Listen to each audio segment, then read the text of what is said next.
We hope that you enjoyed the show. There are so many more for you here on selfdiscoverywisdom.com. Just go to the podcast tag at the top there and you will see all the many genres and all 3,000 shows ready for your listening. We are here to serve you, to help you on your journey of life, and we know that through inspiration it begets invitation.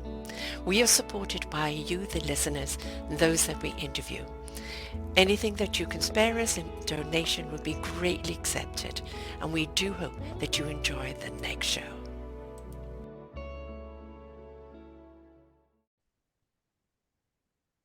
Good morning, good afternoon, and good evening, everybody. Welcome back to another edition of Building Your Business right here on selfdiscoverywisdom.com. I'm your host, Sarah Troy, and my guest is Abigail Tiefenthaler. I hope I have pronounced that properly. We're going to be talking about business today, the 3 steps to a faster yes. Forging genuine connections and creating lasting relationships with your target audience that leads to sales. Generally, when we're in business, we're doing the business because we think it's going to make a difference in someone's life. But if we're not marketing it properly and it doesn't lead to a sale, our business isn't going to last very long. She says marketing will be a business owner's greatest challenge, yet without it, a business won't survive. There are always ways to improve marketing effectiveness, and this talk outlines 3 key areas that have been overlooked but are critical to success. So we're going to be talking about those 3 takeaways. I want to talk about that in a moment. But she says getting a client getting strategist, so that's what she is, the co-founder of Savvy Sales Strategy, a marketing and sales agency that helps business owners create a clear path to their clients.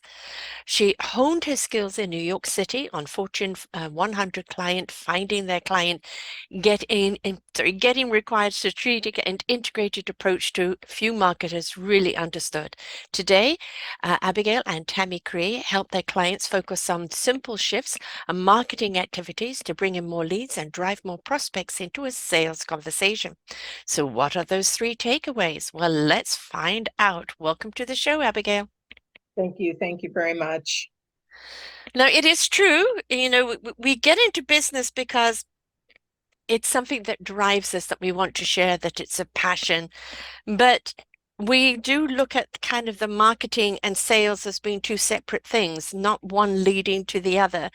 And so many people, especially today with social media as becoming the marketing platform, that changes every 5 minutes. It's really, really hard to kind of understand what your marketing needs are that are going to drive to those sales. Right. Yes, it's been a challenge. And I Mm. think there is actually some misunderstanding around the difference between marketing and sales. Mm-hmm. So I always like to start there because I think it's critical to understand that, your strategy is a part of the business structure, is a part of your brand. The marketing is the tactical implementation of getting that message and positioning out to the right audience. And then it's a one-way communication designed to drive decision making. Marketing is not designed to sell. So then you end up into sales conversations. If the marketing is done well, that sales conversation is going to be more productive, less salesy, more Mm-hmm. conversational. If there's no marketing, or the marketing is a little bit confusing, that's when a lot of people will feel that they're convincing, compelling, or feeling salesy Mm. because they have to do too much to drive that decision making and to get a clear yes or a clear no. And that decision making is really designed to be done as a part of marketing. Yeah.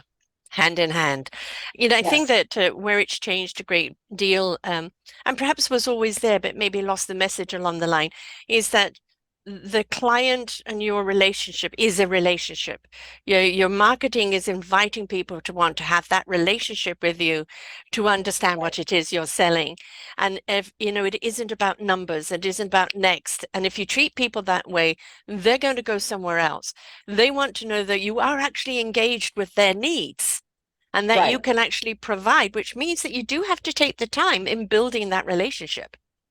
Absolutely. And that is, again, the key thing. Tammy and I tell people that we stop premature selling. Hmm. And one of the things that happens today is that a lot of people will bring a lead into their world, right? They do lead generation.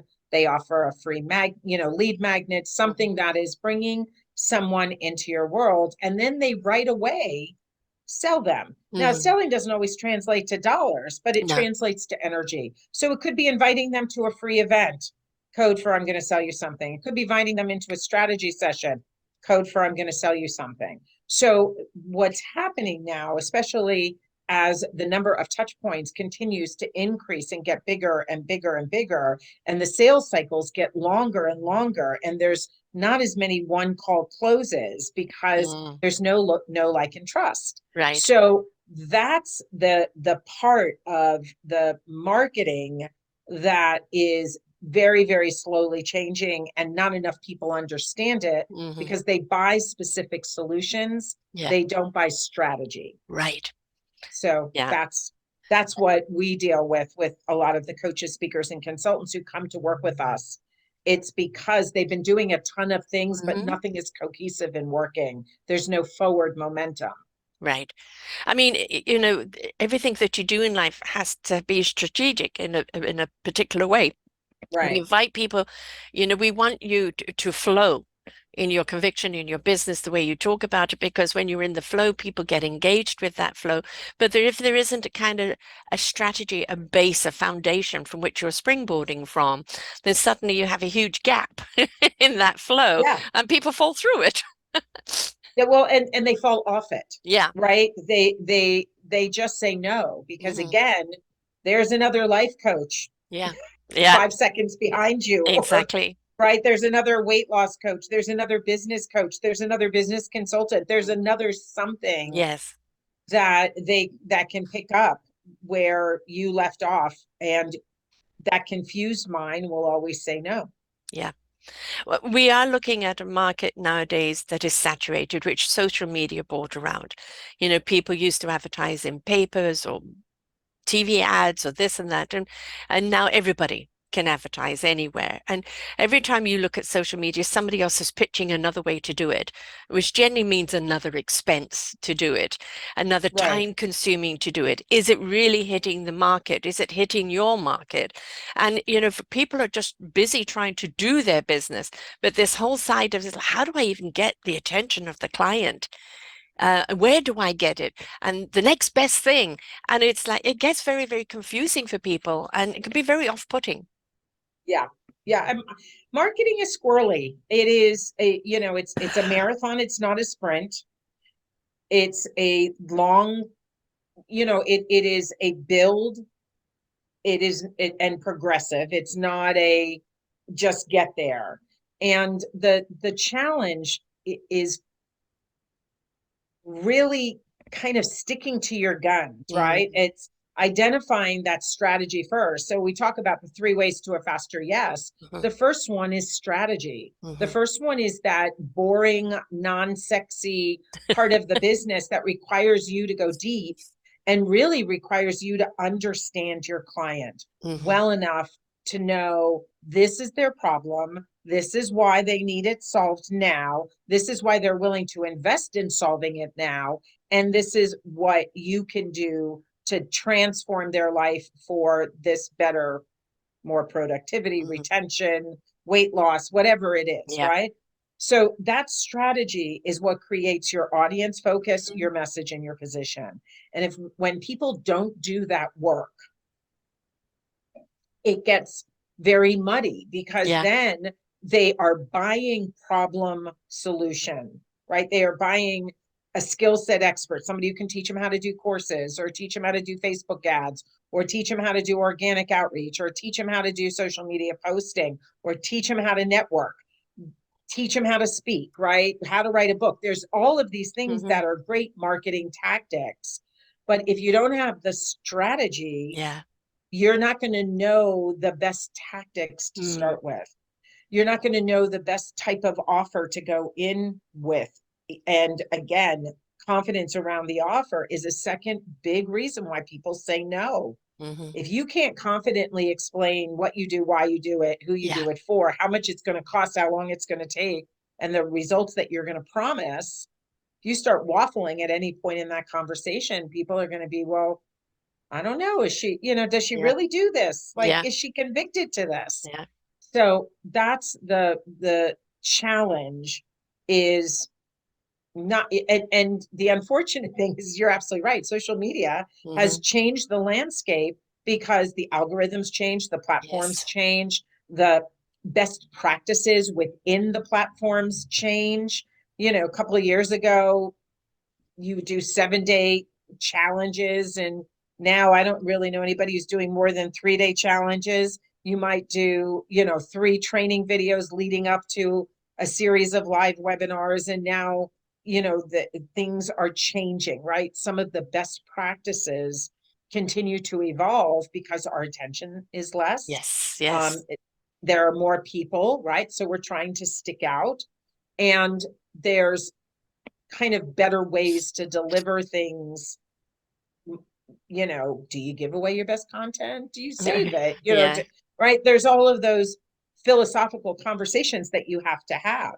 Yeah. And you need to have them. I feel that what we've become is headliners. We're putting out the best hook headliner, but then what people aren't doing, which is, one of the big issues is really what's happening. People aren't reading below. They're not reading the No, content, not reading the context of the content. And it's right, everything is the headline. So everything, the emphasis on if you haven't got them in the first 2 seconds. And it's like, oh my God, what are we feeding society if we think that everything is going to be delivered to us in 2 seconds, the hook is going to be there? And maybe we need to be looking at becoming more engaging and right. more inviting, that people do want to spend more time in getting to know what it is you offer rather than but, it's the remember the flashes that we used to get in sites all the time that was so annoying. I feel the Yeah, headliners has become the flash now. yeah. Well, I mean, and they talk a lot about above the fold and below the Mm, fold. What do you see when you click on a website, and how far? And there's research on the way people read mhm, landing pages and different things. So it's a matter of understanding the patterns of behavior that allow you to get the most important information.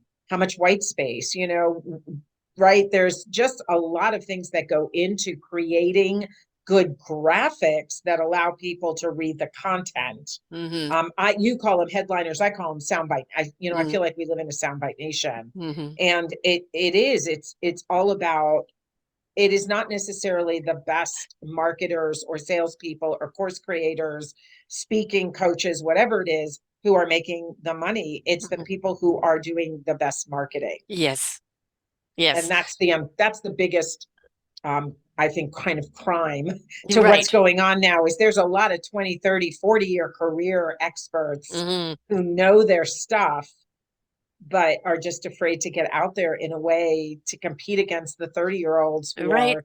Well, we're not really into the flash and dash.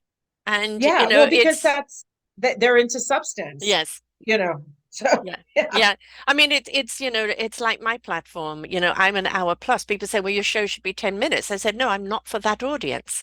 right, I'm for the audience that really want to pull back the layers, really are intrigued about where it's going, what it really means to them, what can they learn from it? The listen, learn, and apply. right. I That love is. that approach. And if, of course, if you don't wish to listen, learn, and apply my platform, there's plenty of others. There's always lots of fish in the sea, so to speak. And I Right. think one of the things we've got to remember when we're marketing and going after a clientele is go after the clientele that really, really want your service. So target.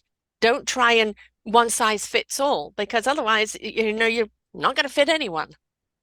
Well, that's absolutely true. And I use the analogy of, imagine you own a barn with 6 horses, right? Because everybody will say, well, I can work with anybody, or I can work with Yeah. women over 40, I can work with postpartum, I can work with, moms of teenagers, whatever it is, right? They start creating all of these audience types, and they're all valid audience Hmm. types. But there's one that feeds your heart, number one. Yes. There is. Yes. There's one that that if Yes. a new client was to be on the other side of a closed door and it was the perfect client for you, you know who that is. Mm-hmm. I challenged somebody today when I said, well, what would you do with, who do you really want to do this with? And she goes, well, I don't know. I can do it with, I go, no, you've got Mm, somebody. You're yeah. just afraid to say it or not willing to admit it. Mm-hmm. So there is somebody. So imagine again, you've got this barn, and in this barn are six beautiful horses. You feed them, you Mm-hmm. tend to them, you take care of them. But when you train them, you only take one at a time. Exactly. When you Exactly. ride them, you can only ride one at a time. And the other five horses, don't just mysteriously fall away. They're Right. always there. So if a Waiting for their message turn. resonates, right? I mean, for their turn. So what you want to do and what makes marketing more simple is when you do pick one audience. And Yes. I'm not saying that has to be your audience forever and ever and Right. ever. I'm just simply saying for the next, it used to be 90 days, right? I think that sales cycle is even gone. So let's say 6 months, let's say 180 days. You're going to talk to one audience. Mm-hmm. Now, here's what's going to happen. Somebody else may come to you and say, Sarah, I know you work with this Mm-hmm. community, but you know what? I love your message. I love the way you're showing up. And this is the type of help I need. Would you be willing to work with Yes. me? And then you Guess what branch happens? off. That's it. You get to say yes or no. Yeah, It's your exactly, business. exactly. Then that is You the know, then you know that that branching off is the right thing to do because the client has asked you for it instead of you flapping out in the wind, putting your fishing hook trying to capture someone, right?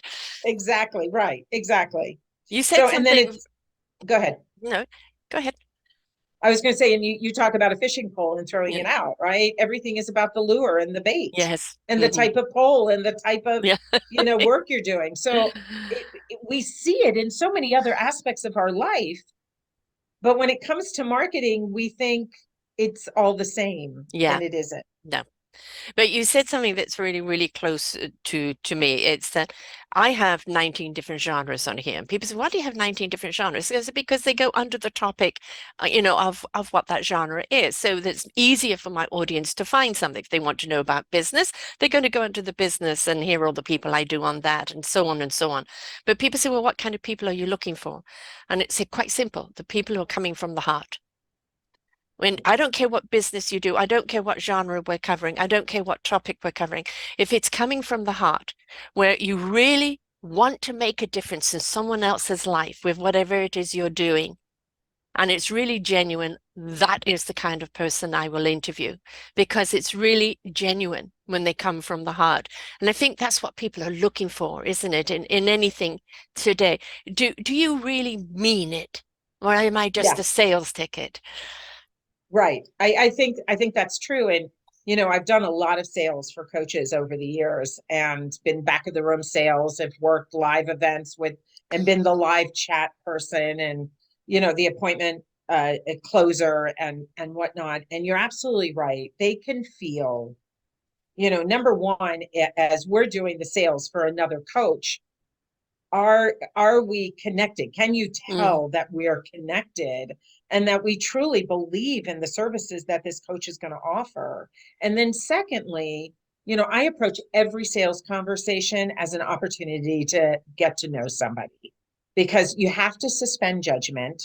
You yeah. have to really be open to listening to what they need to say because it's from there that you actually create your best sales script, Hmm.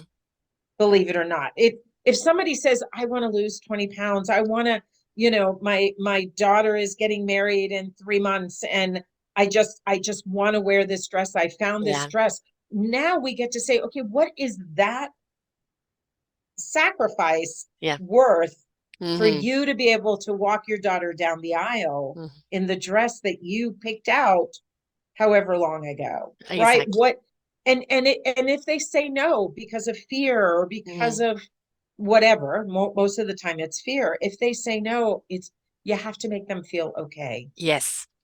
right? Yes. You have to say, you know what?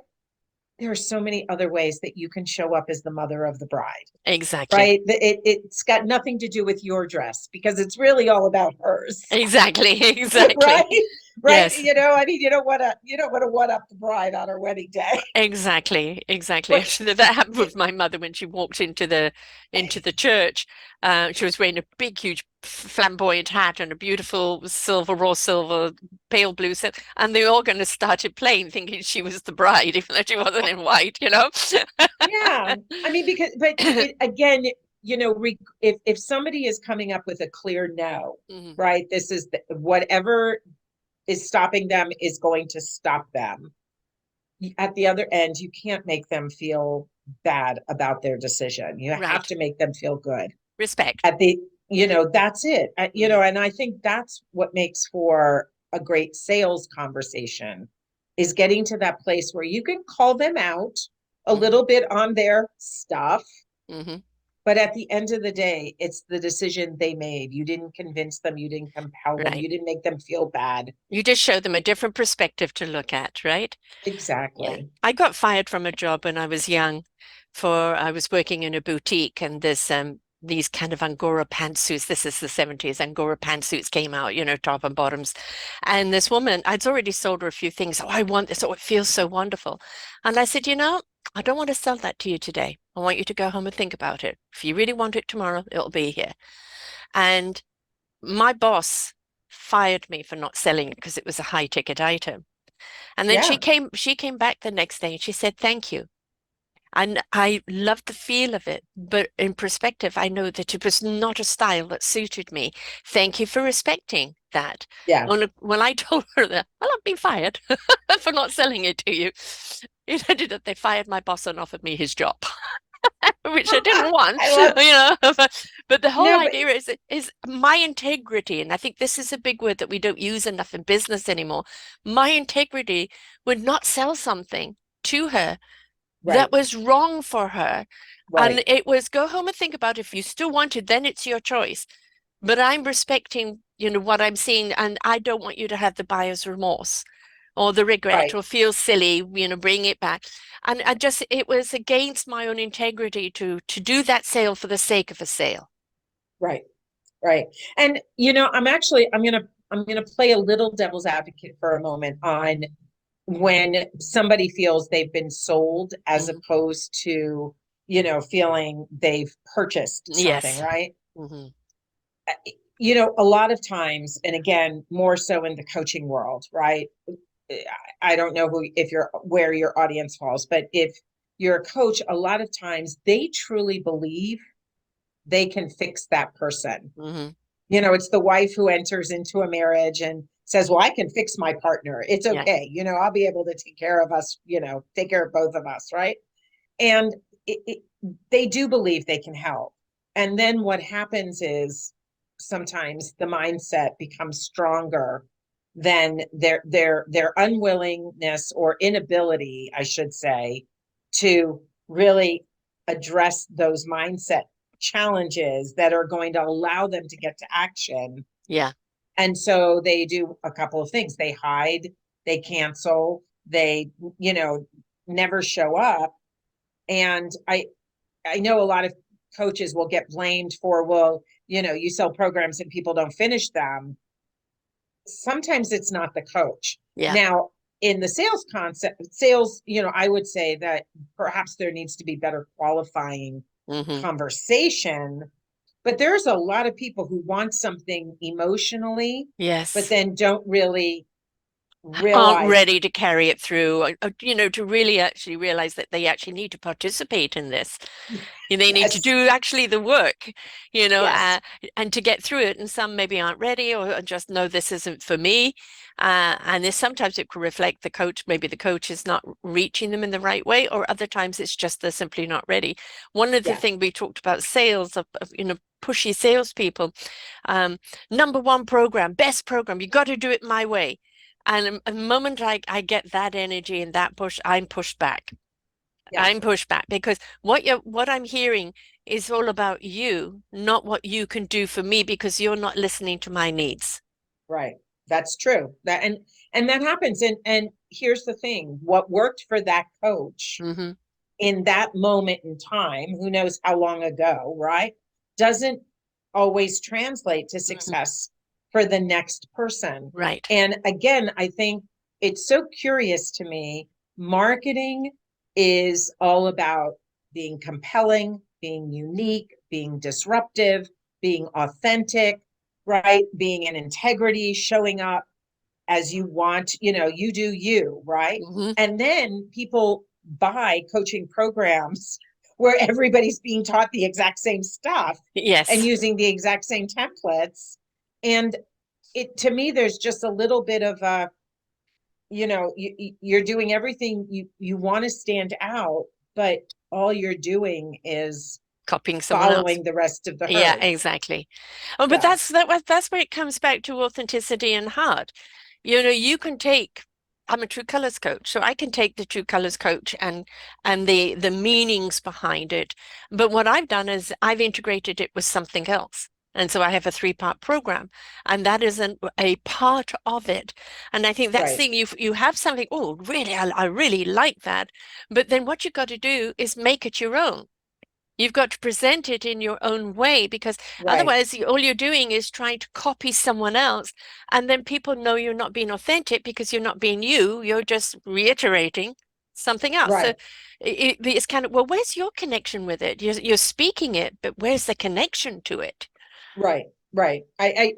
We do get that a lot, and it it's really, that's why that strategy, that first step Mhm. is so critical, because I can, through enough time, one-on-one time, really pull out something that nobody else is doing. Mhm. Right. So it is a collaborative effort. And when somebody says, okay, here's a template, what makes you unique? You don't know what makes you unique. You could ask 10 people and you could say, well, my caring, I care for people. I'm sorry, I care, you Exactly. care. Yeah. So how unique is being a caring person? But Mhm. why do you care? Right. I remember I rebranded a woman in the home health industry years ago, and she was a paralegal and a CNA by background, and she started this home health company. And so we were doing a VIP day and we were chatting, and I said, well, tell me, how did you get into this? And the story was so poignant. It was, she was the caregiver for her aunt. Her aunt had Alzheimer's. And every time she went into the care house, her aunt was isolated all by Yeah. herself. Hmm. And she did not want other parents, other loved ones to go in and see their loved one in that state of just Neglect. Yeah. neglect, well, an Mm. isolation, Yeah. right? Which Which we is a know is, form of neglect. which I agree. And so as we were looking at what all the other home health care agencies were saying on their websites in that time, they would talk specifically about the patient, number one, and number two, they would talk about being certified in memory care, but it was like this tiny little 4-point type, Hmm. that was, and certified in memory care. But it was always somebody who obviously was recovering from a stroke, an accident, something, right? And so we flipped the switch and we said, we are, number one, going to focus on memory care. Like, that is going to be your point of difference, because you have that connection to Alzheimer's and the isolation that can happen because of that, right? And then two, we decided to focus on the caregiver versus the patient, because with memory care patients, caregivers have just a much harder road, because they feel shame, they feel anger, they feel frustration over having to care sometimes for a loved one. And then they spiral and feel more shame and Hmm. fear, anger. Yes. Or And so inadequate, all of that type it of thing. Yeah. Hmm. exactly, they don't want to ask for help because they should be able to care for Yes. them, right? And so it becomes this cycle. And so we created the tagline, we come in so you can go out, go have Ah, lunch, get a yes. manicure, go play a Yes. round of tennis, because they needed that break. It was not a judgment on how much they loved the person they were caring But for. they But were sacrificing themselves to care for the people and, feeling guilty if they wanted to go and have a break, right? And exactly, so what to you're the tune doing of is, 4 years right, lost right, on their exactly. life. Yeah. Exactly. And so what this woman was doing is that we're placing value on you because we know you placing value on them. We're here to Yes. support you so you can support them, right? It's to Which, put your yeah, mask on first, exactly. Exactly. right? I love that. Yeah. Yeah. So Um, that's what happens when you can connect yes. things back to your passion. Why is it that this was, out of all of the things you could have Yeah. done with a paralegal, CNA, Hmm. healthcare, legal, whatever, why did you choose this? Yes. I'm Right? always saying that with the shows, in my show package, it goes out, what's your why? Yeah, Because your why is where your heart is. Your why is your conviction of what you're doing. And if right. you don't know your why, well, how do you expect someone else to be inspired by it, right? Well, sometimes though they think it's insignificant. So Mm, oftentimes, if you ask 30 mothers what their why is, they will tell you their children. yes. But in reality, it's not. I always say to them, please don't go put that on your child. That's a Yeah. huge rock on their Yes. back, Yes. right? Is the expectation that you're going to live a better life for your child. What was it about your childhood that Mm, put you in that position that said, I don't want to be that kind of parent? right. Yeah. Right. So that's what people would stop and say, well, it's my child. And they go, oh, that's nice, but nobody will dig deep enough to keep on Mm. asking, well, why is that important? I believe that inspiration begets invitation. And Oh, I like that. when you step into becoming that inspiration, because what you're doing and why you're doing it and whom you're doing it with inspires you, it then becomes an invitation to others, right? Yeah. An I, invitation for them to seek their own inspiration. And I think if you want to be something for your children, be that inspiration for being you, doing what you do. right. Exactly. I think there's nothing, especially, women talking about raising strong daughters. Hmm. There Hmm. is nothing better than a mother who is being her in it with warts and all, right? And sharing those experience with their children. We were talking about this earlier today too, that so many children don't have coping skills. Hmm. They don't understand conflict resolution Yes. because they're not being taught to think for themselves and be able to navigate and understand intuitively that when mom and dad are fighting, it doesn't necessarily mean they don't not love me. Right. It just means in that moment they're disagreeing on what to watch on television. Or disagreeing.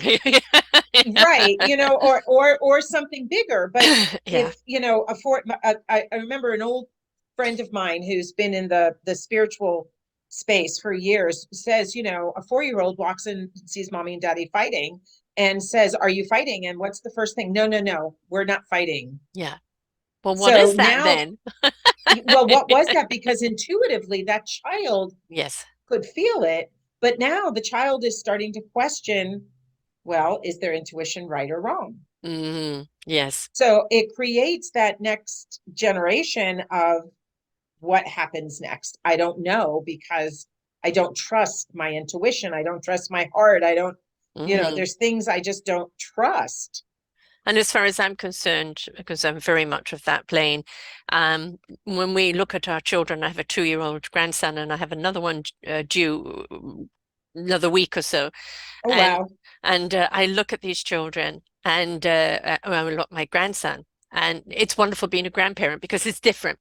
Being a parent, you're 24/7. Being a grandparent, I can kind of absorb my time with him. And watching him being in his own little self-discovery and just watching him play, and he's got a dialogue going on behind his eyes. The eyebrows will pick up, the mouth would do that. There's something going on in there, a little world. And it's Oh, quite yeah. intriguing just to watch. And I really do want him not to go to school and be put in the box and be conformed and be told this is what you're meant to be. Do as you're told. Your voice isn't valid, because I will fight for his voice for as long as Yeah. I'm here on this planet. And I think that's one of the biggest problems we have in society today. Everybody's trying to get a voice out there. Hear me, see me. I'm valid. Right. And in doing that, nobody's hearing anybody. I think that's a great point, and very true to tie it back into marketing. It's very true. Everybody is screaming at the top of their Yes, lungs, and maybe we whisper, yes, right? yes, Just do something different. yes, Maybe uh, we need to sing it. yes. Maybe we need to act it out, right? There's so many other ways of showing up, and we all have that tendency to follow what somebody else says worked for them. Well, the most important thing we want to do for is get into a rhythm of life in the flow. When we're in the flow, we're in the know, right? We're in our I like that too. knowingness, Yeah. right? And we feel comfortable with that flow because we know that everything is moving forward in our own bodies, our oxygen, our blood, our energy needs to be in flow. When it's not and it becomes stagnant, that's when things start breaking down. And in our psyche and everything in our life, we want that flow to be there. But if we're constantly in our head, having this little argument with ourselves. Should I, shouldn't I? What about this? What's everybody else doing? But everybody expects me to do it that way. And believe me, with the 11 years I've been doing this, I've had numerous people telling me how to do my shows. And I said, well, you go and do your way. I'm doing Sarah's way, right? And be authentic to yourself. And I think before you go into any business, look at your why, but also look at who are you? Right. Who are you? What is this business? Does this business just mean money? Or is it because it's the latest fad? Is it something that really is driven from the heart and the soul and the conviction? Because if you haven't taken your own self-discovery as to your own why or your own who, then you're not really representing your clientele because you're in a question mark. There you go. I completely agree with that. I mean, I have been who I am for 63 years. I've worked on various parts of me over those 63 years, It's but 68 the here, yes. yeah, the We're a core work of in who progress, right? yeah, and the core of who I am, that my Yeah, personality, my way of approaching things, yes. my problem solving skills, my creativity, they've not left, They just I've been on a matured. path of yeah, they've matured, right. So I've been on a path of Yeah. self-discovery and learned to, heighten some things Hmm. and diminish others. And I'm not always perfect at that still, We're and work I in don't expect to progress. be, right? It's progress. And that's it. And I think so many people, business owners particularly, they really struggle with accepting Yes. who they are. I mean, let's face it, I've watched, you know, I've watched coaches do 3-day events and go, I wish I was like them, and go, I can wish all I want, but I it's not going to make me that person, like yeah, you I know. mean I haven't I'm not a rah-rah person. Right, I'm Right. more of an intimate type person in everything that I do. And I like small groups as opposed to big things. And I'm not about the energy. I'm about the Yeah, energy. Yeah, I want I it to love be that. sustainable. I want it to be something that you can tap into in yourself every single day. And it's very often I think we're pushed to go to the highs, but with the highs come the lows. And when Right. we're looking at the rhythm of life, we want to be able to go in flow. And like a song will start off slow, it'll have a peak, and then it'll wind down again. But if it goes off too high, it becomes detached from the rest of the song. So if we Right. can look at ourselves of what is our baseline and what is our height line for our rhythm in life. And then Right. if we I love ride that that. rhythm, we're going to stay true to who we are because that is our code. That is our rhythmic code. And that's where we feel best. That's Yes. where we develop our tribe. That's where we Yes. come together and go, yep, this is my gift. I was very lucky. I knew my gift when I was a child. So I have practiced in the marketing space my entire career, and I was blessed to have the father and the mother who were involved in the career as well. And Mm. so they brought home a lot of conversation. And I think to myself, I've always been so one dimensional, right? I love hearing the stories of people who have done this and done that, and in their effort to find themselves. And I said, I don't know, this go around, whatever, and I believe in God, whatever, Yes. God has given me for this go around, it was like, you are focused. I mean, I was focused from the Yeah, but beginning. what you're doing isn't one dimensional. There's many dimensions to what you're doing.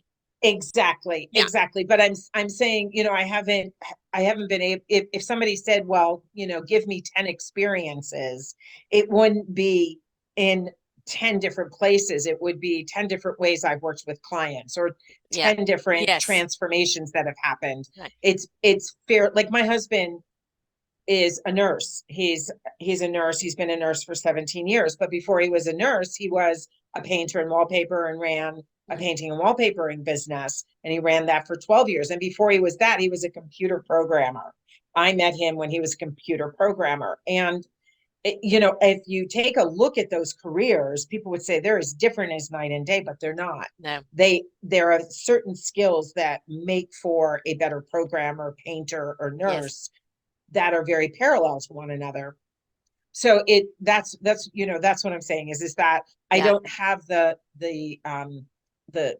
It's not what the it's all cut out to be, believe me, because I've been one of those other people. I've been yeah, in and everything you can think of. But what I realized was the common denominator with everything. there you go. Right. That's what it is, Yeah. right? And understanding, and those are your gifts, Yes, those are where the right? strengths are, and that means I can use this strength in multiple areas. But when you Exactly. find a strength like I have here, this is the longest I've ever been in any form of career. 11 years doing this. I wear all the hats. Sometimes my neck gets very wobbly, but the passion of why I do it, and the people like yourself who are out there helping somebody else on their own journey, do it right so it's beneficial to them and beneficial to their clientele, that gives them something to get up through every day, because it's not a chore, it's not a nightmare, it's something they love to do, right? And Yeah, isn't I've that loved worry what what I've will, done right? my entire career. Exactly. And when you find that something that whether you're feeling sick or you're feeling tired or feeling anything else, but you know that, you're going to feel better once you do it, then you know that that's the right vibe for you. That is the right energy for you. And that's also where you're going to do it the best. And it may, for me, multiple. I'm partly because I didn't have that support growing up. I was a very sickly child. So I didn't Hmm, finish school. I didn't go to university. I didn't know what I was good at, because right. I didn't have any academics. So it's something that I was more life-wise in integration of life, but I was also very spiritual. So I was a knowingness where I would tell people what they needed to know, even though I had no idea what I was saying to them. Right. Because Right. it was intuitive to you. It's It was just, absolutely channeling what they needed to know. And that's always been my compass. When I trust the channeling, that's my compass. When my heart and my compass are one, I know I'm on the right path there altogether. you go. Yeah, Right. I think that's a true gift. And I feel the same way when I'm sitting there going, I don't know why I'm saying this, but this is Yeah. this is where I think, and somebody will go, I never thought of that. Or somebody will say, I have to think about it. But at the same time, it's, something that just comes from a Yes. place that You feel is, it. you Yeah. feel it. Well, that kind of brings to that second thing when we're talking about that trust. And when I was talking about earlier about the relationship, when you're with your clientele, sometimes, especially if you are a coach, you're asking people to be vulnerable with Yeah, you. There has to be a trust factor there. That's where you have to take the time to build that trust up, to build that right, relationship up, so that person does feel that they can trust you to be vulnerable enough with you. right. There's no judgment, there's no censorship. Hmm. They can dig deep enough to get out of themselves what has always been there, but they've never really seen as a gift. Yeah. Yeah. And a lot of vulnerable people out there today. We're seeing so much more anxiety and everything else than we've ever seen before, because there is a shift going on, a massive shift in the energy field and the conscious field, and it's making people feel a little uncomfortable because it's shaking people up. And Right, in that shaking up, though, it's a good shake up. The universe is just shaking us up to wake us up, for us to step up and change it up and grow up vibrationally, but also grow up and stop whining, because we are inclined to whine a lot about things we don't have without realizing how abundant we really are, right? right. And we're seeing also so many people leaving corporate today and going out on their own businesses, because especially women. because there's still that paradigm of, men and women are less than, and go, why am I putting up with this? I'm going to start my own business. And I think we see more women entrepreneurs than we do of anyone else. And they're taking what they've learned in corporate and their expertise, and they're putting it in, a business for themselves. But where the corporate had the marketing department, this department, and that department, there's suddenly the whole department. Oh yeah, And talk about hats, right? exactly. All of those But that's hats. where that strategy of laying your foundation for your business and knowing what you need to do. What is the next step? You're not going to go market before you've opened your doors, right? You want to make sure your doors are ready to open. So when you do market, you're ready to receive. So there's a Right. lot of one step, two step, three step that people need to have in order to build that foundation for their business. I I I'm with you, sister. I agree.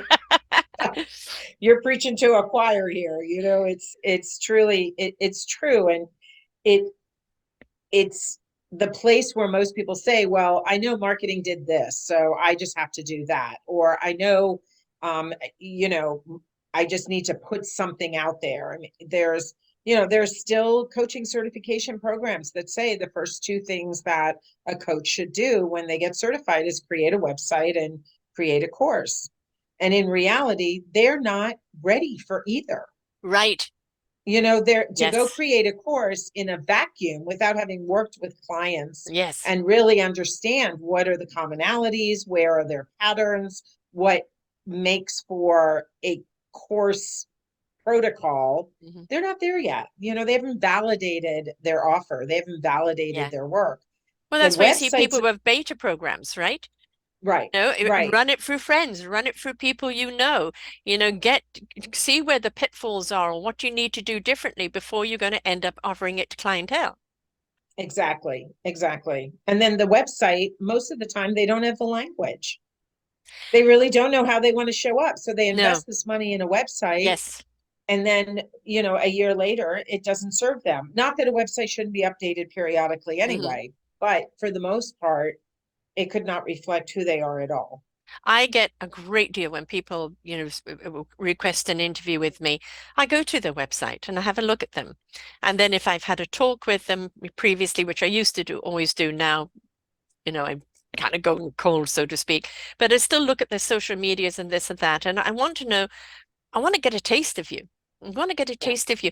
And how many times I end up doing an interview with them and realize your site is not representing you at all. You've hired someone to do this and they've given you the latest design. But where is this? Where is that? I don't know how many people I've had to say to you, that link's broken. And you know that there is nothing up there on your site about what we've just talked about. And it's like if it's not congruent, if what you're saying with your mouth is not backed up by your site, then people are feeling a disconnect.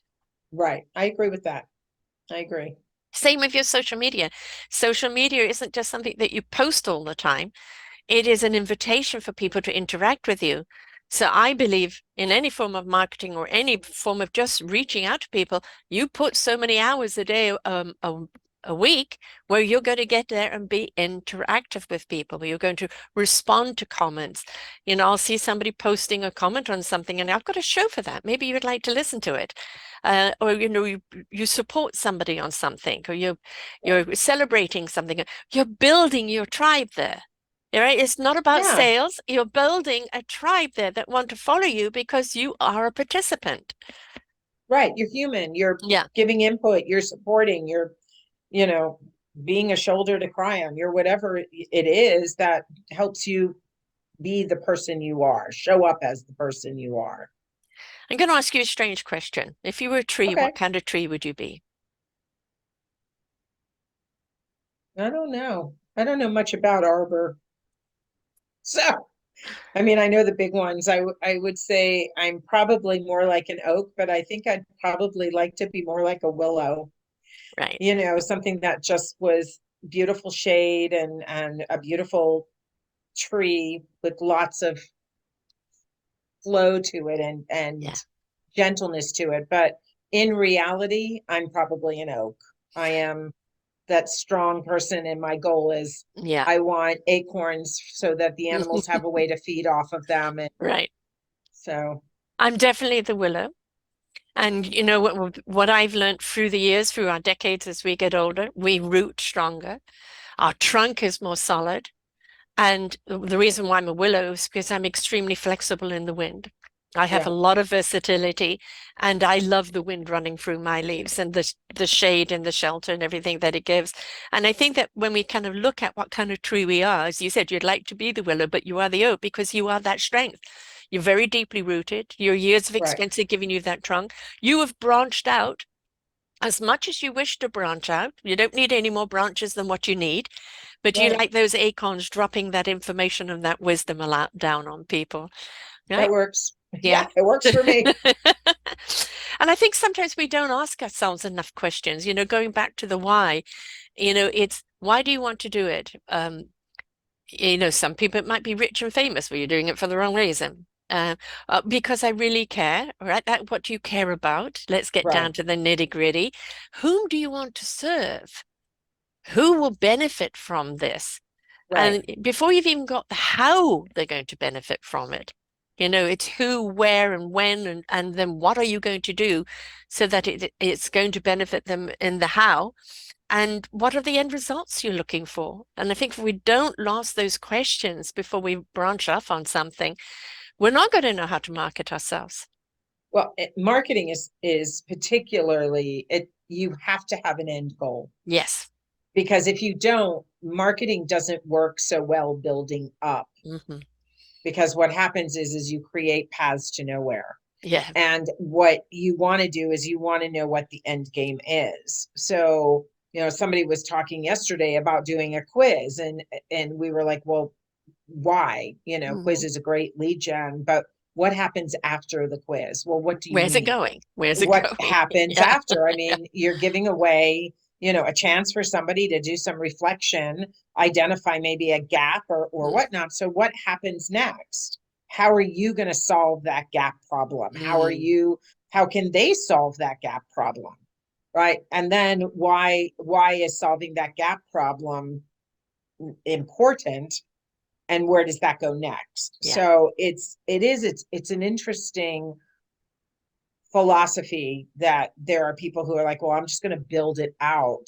And you can't, you've got to reverse engineer marketing. I agree. You don't want to leave people flapping in the wind.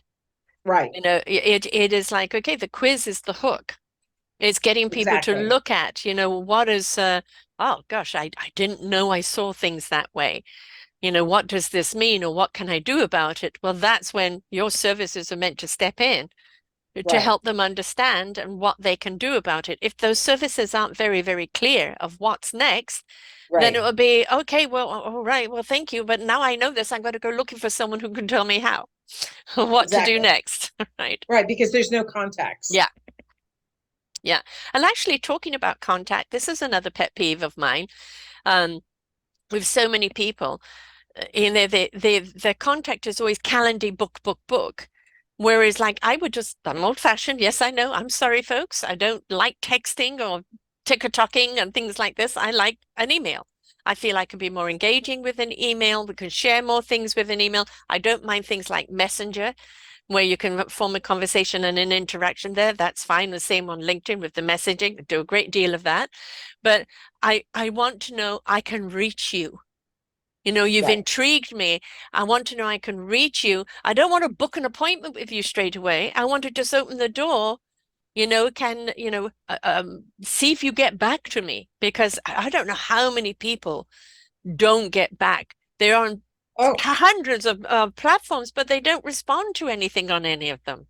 no, it is a pet peeve of mine as well. And on all of my social media platforms, I've got a phone number and an email, Hmm. because I think it is important. I'm in business. And if you're Yes. looking for me in business, I want to be reachable. Yeah. It's a huge pet peeve of mine. Yeah. And the thing is this like Linktree today, I've got everything underneath there. So it's one link serves all. And if I'm looking somebody up and I go to the about on their social media and there's nothing there, That means they're it's like, pretty, well, there's no what following what are up. they all about? Exactly. Exactly. What, yeah, no, I agree. So it is about, that's what I call, the headliners, because they put up blah blah blah blah, and you go, okay, well, I'm interested. What next? What next? Where are you? Right. What do you Right. do? Where's Tell the me more. where? Yeah, tell me more. You've invited me to a party, but you haven't told me where the hell it is. Right. Exactly. I agree. I'm right there with you. I think, in marketing, and we're talking about maybe solopreneurs or people, small groups, as a True Colors coach, which is the four key personality traits, and each one of those traits has a strength. And I think if you are building a business, it's good to have people that have opposite strengths to you, Yes. where you can communicate with each other, and you're addressing the whole.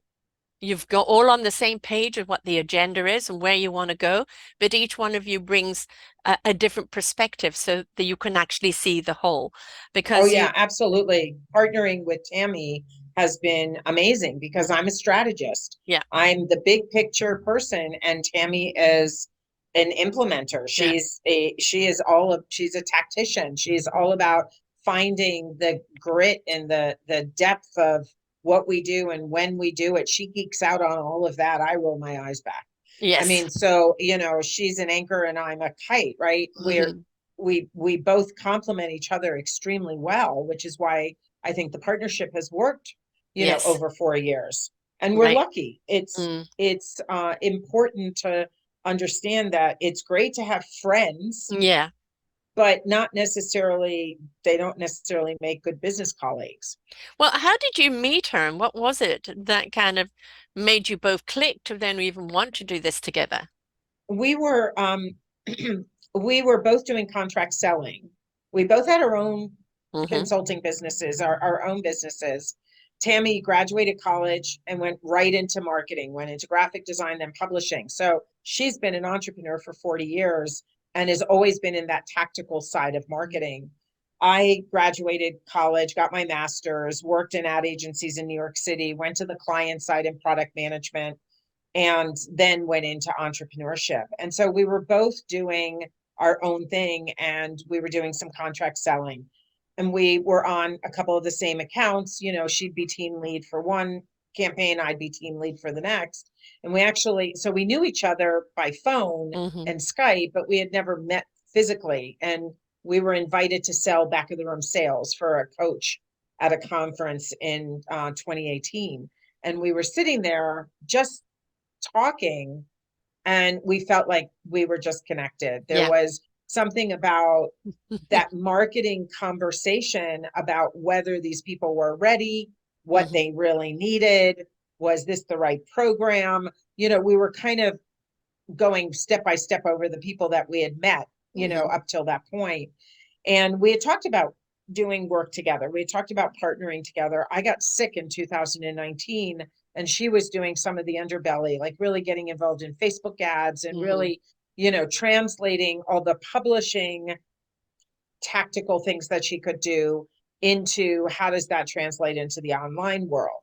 So she got very heavily involved in that while I was recovering. And then fourth quarter of 19, we launched. We Mm. did a soft launch, and it was a bigger program than it is now. It was a year-long program and it included more moving parts. And over the last couple of years, we've really identified where our strength is. Hmm. And our strength is how to create sales-focused marketing, Yeah. not look at them as two separate Yeah. disciplines that are competitive with one another in a corporate environment, but instead, how do we strategically move a prospect through a decision making path to get them to a sales table ready to know more? You two complemented each other with each other's gifts because you recognize Yes, the yin and the yang. And now with yes, marketing and sales, you're finding the complement there, where it then yes. becomes a strength, instead of a bridge to it, becomes the connection of sales Well, and and that's marketing why together. I've changed. I mean, I've been called a leverage and launch strategist, and I said I'm really a client getting strategist. Right. It's not a marketing strategist. It's not a sales strategist. We bring that unique ability to understand the sales conversation and what people need to know to get into a successful sales conversation. Because we've worked on campaigns before Right. where the marketing has been off. Mm-hmm. And we know that those sales conversations can often be a waste of time. Nobody's ready. They don't have enough information. There is that know, like, and trust wasn't created. Mm-hmm. So that's why we focus, I say on the prospect path, what is it that prospect needs to know to want to be ready to enter into a sales conversation. Right. Exactly. Again, if you want to be in business, there's another big thing that happens with people. They may have a great idea and they get out there and they promote it, and all of a sudden they've got a whole load of people wanting to sign up and they're not ready. And then they Right. can't produce, and so the people leave. And so again, preparation, right? It's build your foundation, make sure it's really strong, make sure those walls are really sturdy to hold the roof. Or Exactly. multiple levels of property, because if you do grow, you need to perceive what that growth is going to be. And when you reach a certain stage, okay, now I need to hire, or I need to do this, or I need to do that, so that Right. I can get to that next stage, not get to that next stage and panic. Right. So, as you said, the end game. What is my end game? And am I prepared for it at every level? Exactly. And here's the thing, that's where we talk about the practitioner. We talk about the expert, but they're not a business owner. They're Hmm. really still focused in how do I deliver my program, not how do I bring people in, how do I create a consistent pipeline, how do I navigate them through that decision-making process? What do I need to do? Because they're focused on delivering their expertise, right? Somebody 20 years in HR and Yeah. they're a career coach. So the conversation, and Sandra Yancey, who's the founder of eWomen Network, talks about this, to go from that practitioner mind to the business owner mind. Yeah. Now it's how do I do it better? How do I do it Yes. faster? How do I do it less expensively? Where do I outsource because my time now has value? Yes. Exactly. I've had a friend who said, I go into a company to make myself obsolete. Yeah, Right. And so, but there is another but to do with that. If you have been the name brand of what you're doing, if people have had you and now you're hiring other people to do what you do, and you're no longer doing it, or you're just being more selective, you've got to make sure that the people in their own essence, but with your program, are still keeping everybody within the same frequency. yeah, absolutely. I mean, that's part of leading. Yeah. That's part of, being an executive. It's a part of owning the process. Just because you own something doesn't mean you have to be the only person touching it. Right. Right. And the So, other thing is, which I do a great deal of, is alignments. I have other people's network also on my network, with their right, genres and their podcasts. I'm a part of their program, they're a part of my program. So there is that cross programming going on. And I think in order to survive in business today, it isn't about me, mine, all mine. We've got to realize we need to affiliate, or we need to align, we need to right, collaborate. And that very often that expansion is like, well, so-and-so's doing this already. Why are we reinventing the wheel? Why don't we align with them right, and then give exactly, them that department? So we have to again branch off in our minds, don't we? As like, do I have to be all the branches and the leaves, or can I align with other people? exactly. I agree with that. There's a lot to think about when you're running business. I'm one of those people, the typical blue personality, where I just started it. 11 years ago, I was with another network, live shows, a great training ground. I call it my soap opera training ground, because you're you're in the moment live and you've got to deal with whatever happens. Right, And then I started my own network, which in June will be 10 years. I didn't know what I was doing when I first started off, and there really were very few people that had their own podcast network to guide me, because it was still a right. very new industry. So I've had to kind of like Braille, do it as I go. And so it Well, is, I think there's a little bit of element to every good, successful business owner that has to they're working a little blindly because yes, they're taking risks. They're yes. stepping out, they're in action, Hmm. and it's not always perfect and planned. And outlined and Right. strategic. As as much as we're strategists, we still do things impulsively, Exactly. intuitively. And it's not about you again, the one size fits all. I'm going to be, the best coach and everybody's going to need me. It's that it doesn't matter if you're a Tony Robbins follower or Wayne Dryer or this or that. You're going to go with the person whose signature resonates with you. And so make sure that you keep the signature of what your business is, what it stands for. Who are you standing for it? And that way you're always representing your business authentically, and don't try and kind of suddenly try to be someone else. Right. I You just froze. lost power. Oh, you did? Oh no. Yeah. Sorry about that. That's So okay. It's okay. This is again, so many businesses are going online today, and we are reliant on the internet. And the internet is energy moving around it and it needs gets interrupted. electricity. Yeah, Yeah. exactly. And it's going to have, especially when it's retrograde, it is a completely because it really plays around. And so that's Yeah. another thing is learn to be flexible, learn to deal with those mini crises, and put humor in its place, or make sure that people feel comfortable when something happens. Don't be called catastrophic about it. Right. Right. Oh, yeah. No, I think that's one of the biggest lessons we've learned in COVID is, Mm, you know, life happens, shift happens, other yes. things happen. And you have to go with the flow. I've had cats walk across that I just Yeah. couldn't stop, and babies crying, Yeah. and it Yeah. happens. So It's yes, life, and I think that's actually one of the gifts that COVID gave us, amongst many gifts, and many people pivoted to really what they wanted to do and not what they were doing all the time. But I also agree. because we so much went on Zoom, there was a different interaction, and Right. almost a more relaxed interaction and more personal. And I think it's opened up a different way of the way we're communicating and doing business with each other, whether it's face to face or through this device. Yeah, no, I agree with that. Absolutely. Everything could be good or bad. It depends on how you use it and how you look at it, right? There's oh, I If you ask 10 of my friends what one of my most common sayings is, and the good news is.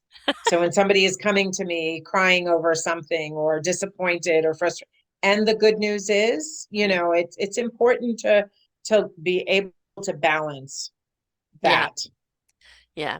And kind of know your triggers and things like this of, when things have got too much, it's not the end of the end. All it is go down and take a deep breath, center yourself, and come back and look at things more clearly, right? There you So, go. but that's part of the strategy, isn't it? Knowing when It things are piling too much and when to take a breath. I think that's actually part of the business structure. I Mm. think when we are deciding that we are going to start a business, those are the questions that we need to answer. How are we going to show up? Yes. Right? How Yes. how are we how are we going to address the unexpected? How much time are we going to dedicate? Where are we going to sit in pity? Where are we going to sit in victim? Where are we going to take the rein and move forward? And I don't think, again, just like the brand strategy is so important before you start Mm. investing in marketing, I think the business strategy is too. I think putting that business structure in place and being willing to stick it out long enough to then be willing to analyze the results. Yeah. Yeah. Traditionally, a lot of people will take their offer and change it if nobody buys it. Mm-hmm. Mm-hmm. Right. And it's not their offer because we have no idea if the offer is good or bad because nobody Nobody's bought it. bought it. Yeah. To Right. give you any So feedback on. it's all of the steps leading up Yeah. to that offer, or it's the price of it, but it's very rarely the offer. Yeah. So Very often there is the offer even getting out to the right people, right? That's really correct. Yeah. important. I mean, Yeah. that gets back into tactically, is it aligned with your strategy? Are you focused? Are you doing simple things moving forward versus a ton of little things that aren't really giving you the momentum you need to make that happen? And the unfortunate thing is that people say, well, I have an email list of 500. We're like, great. So if the average email return is 1%, you barely round up to one client. Yeah. Yeah. you know That's Yeah. the hard part of the the fact that marketing has to be done every day. It has to be consistent, persistent, constant. It has to be redundant in messaging and redundant in positioning. And people don't want to do that because they feel like they need to shake it up. They Yeah. feel like they need to do something different. And I go, yeah, you probably will at some point, but we don't have enough data. Mm-hmm. I mean, because marketing is truly data driven. I mean, even Right. in the 60s, I remember doing store checks. I remember spending weeks going through data when, a new product was being launched or a new market was being launched. And it was very frustrating to feel like, well, where's the glamorous Yeah. commercials and Yes, advertising exactly. when you're just, kind of massaging numbers and trying to understand them? But it marketing by nature is a very metric driven Hmm. discipline. Yeah. I remember being part of, kind of those marketing platforms where they bring you in, subject you to the product and ask your opinion because they're Focus doing groups. focus groups. Yeah. And, really, really interesting. And it's like, again, if you get negative feedback, it's not anything personal, right? It's just a different perspective, but take it on. And then okay, maybe that isn't your clientele, and maybe you need to be more articulate as to what your clientele is, right? So Exactly. hone it in, Exactly. hone it in. There's so much to marketing. I think it can be a nightmare, but I think again, if you can get it into a system or a routine, once you've got the foundation built and then you've got a nice rhythm there that you know that you're doing, then it becomes less intimidating. And there always is, make sure your core message is always there, but your delivery of that message may change to be more enticing. Well, and again, the second step, the first step is always strategy. The second step is that structure or that system. And, the structure is what allows you to use automation Mm-hmm. to increase the frequency in which you communicate. It allows you the structure around your content allows you to repurpose content, allows you to Mm-hmm. use it in more than one place, right? So now you're really starting to take that strategy and flesh it out, not just through systems as in AI Mm-hmm. platforms or social media platforms or whatnot, but creating that path, that simple path that's going to actually drive everybody to the same end goal, which is the third step, which is the sales Yeah. conversation. Yeah. So that's where, if if business owners understand the difference between marketing and sales, and then they understand the difference between strategy and tactics, and then they understand that how you show up is different than where you show Mm-hmm. up, now we can have a conversation about what needs to happen to move things forward. And I think one of the important things about sales, I don't know how many people have pitched things to me without without talking to me. Right. And Or and they're talking at you. you're talking at me, not with me. Is it even something I'd be interested in? Where if Right. we're back to the beginning of building relationship, when you have a conversation with someone, you begin to Right. see what they need. Do you have what they need? And is this the time to introduce what you need to help them? But don't Right. assume what they need just because you love it doesn't mean it's something they need or that they would love. So back to that communication and building trust and relationship with your clientele in order to be able to serve them what they need.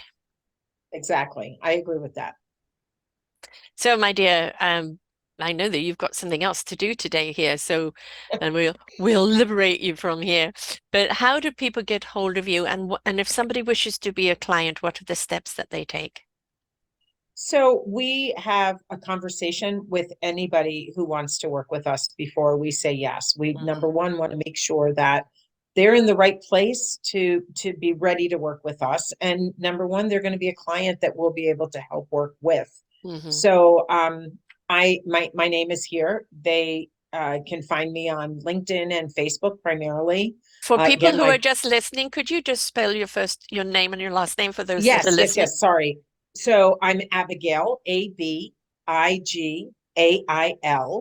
My last name is Tiefenthaler, T like Tom, I-E, F like Frank, E-N, T like Tom, H-A-L-E-R. And the company is Savvy Sales Strategy. And that's the website, savvysalesstrategy.com. You also, if you Google search, I think Savvy Sales Strategy, either Tammy in Minnesota or I will come up. But it's on our LinkedIn profiles, our social media platforms as well.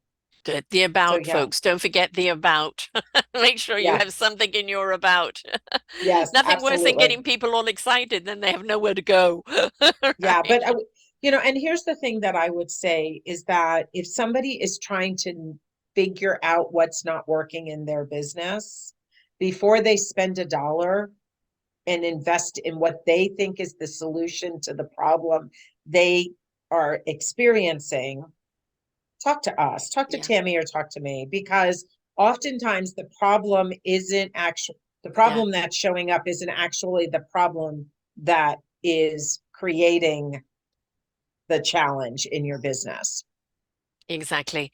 And that's really, really important. It's you're busy doing the tango here, where you should be doing the waltz, you know. Exactly. Yeah. So it's you've got the great idea, you've got great intent, there's a need for it out there.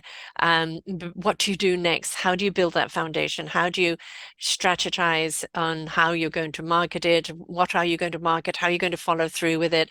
When you've got that sale, how do you serve the people in which way?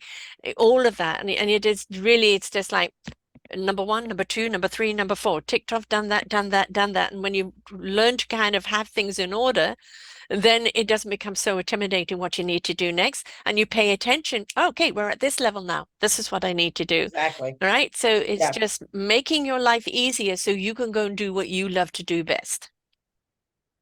Yes, I agree.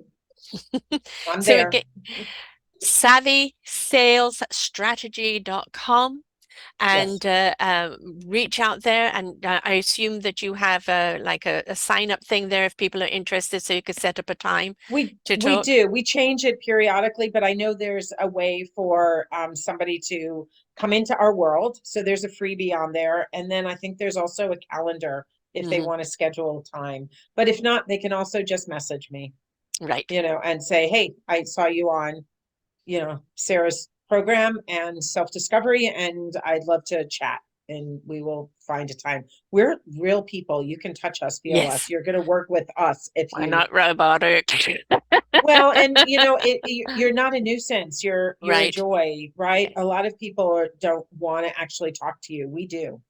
And So, I think part of business, unless you're retail, even retail wants to always have customer feedback. We want to know whether you've only used us once or you use us a lot of times, that you had a good experiences, that either you will yes. refer or that you could pick up the phone anytime and just want to chat.